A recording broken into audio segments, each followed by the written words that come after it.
Hay po, anong pwedeng isagot ko sa sister in faith kong nagsasabi sa akin kailangan ko daw magbasa ang buong Biblia para makilala ko ang Diyos? Ano pong pwede kong isagot? Alam ko sa sarili ko na meron akong pananampalataya sa Diyos. Di man ako madalas na nagcha-church, which is sabi din niya, need daw laging nasa church, please enlighten me po. Kung kayo ay bago pa lang po sa pananampalataya at merong mga nagpapayo sa inyo ng ganyan, ay makinig po kayo sa kanila. Tatandaan po natin, ang pagbabasa ng Biblia ay dyan lalo natin mauunawaan ang kalooban ng Diyos. At dyan natin malalaman kung paano tayo lalakad sa mundong ito. Kung tayo nga ay nakakatagal ng 1 oras o higit pa sa pagpe-Facebook, bakit hindi ganun ang gawin natin sa pagkilala sa Diyos? May time na mas gusto pa natin alamin ang buhay ng ibang tao kesa malaman ang katotohanan ng sinasabi ng Diyos. At yan ang reality sa karamihan.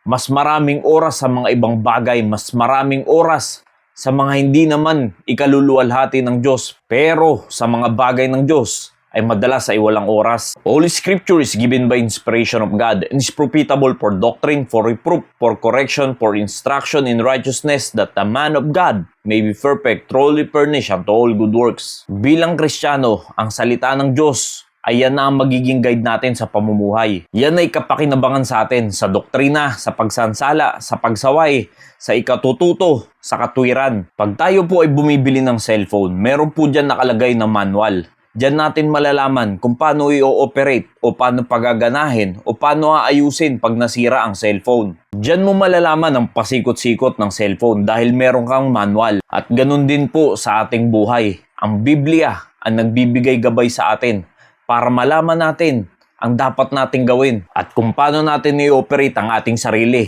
kung paano tayo lalakad sa mundong ito. Tulad na lang din ng isang kagamitan. Kung wala kang instruction kung paano bubuuin ito, pwede kang magkamali ng paulit-ulit. Ganun din sa ating buhay. Kung tayo ay hindi nagbabasa ng Biblia at wala tayong alam patungkol sa Diyos, ay pwedeng magkabuhol-buhol ang ating buhay. At totoo, diyan natin makikilala ang Diyos na ating sinasampalatayanan dahil ang Biblia ay ang salita ng Diyos. Dahil tatandaan natin mga kapatid, nung tayo ay sumampalataya sa Panginoong Hesukristo, ay nagkaroon na tayo ng relasyon sa Diyos.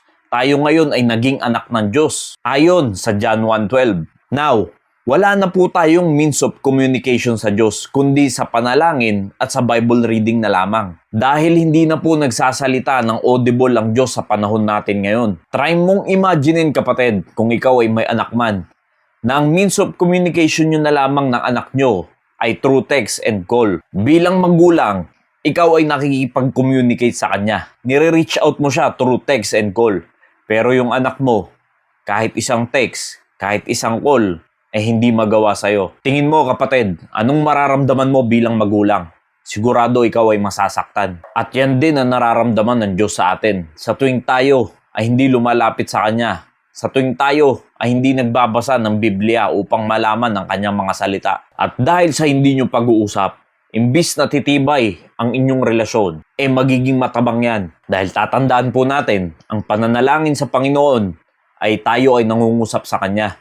Pero ang pagbabasa ng Biblia, ang Diyos ang nangungusap sa atin. Kaya habang tayo ay nabubuhay, hindi dapat maputol ang koneksyon, ang communication natin sa Diyos. At hindi natin pwedeng ipagmalaki na lang na tayo ay may pananampalataya, ngunit hindi naman tayo nakikitaan ng gawa. But wilt thou know, O vain man, that faith without works is dead? Kung tayo ay may totoong pananampalataya sa Panginoong Hesukristo sa ikaliligtas, dapat ang maging bunga ng pananampalatayang yan ay ang mga mabubuting gawa. At ang pagbabasa po ng Biblia ay kasama po yan sa mga mabubuting gawa. Nawa, naging malinaw po sa bawat isa. At yung sumunod niyang tanong about sa church, ipagpapatuloy po natin bukas. Maraming salamat and God bless you all.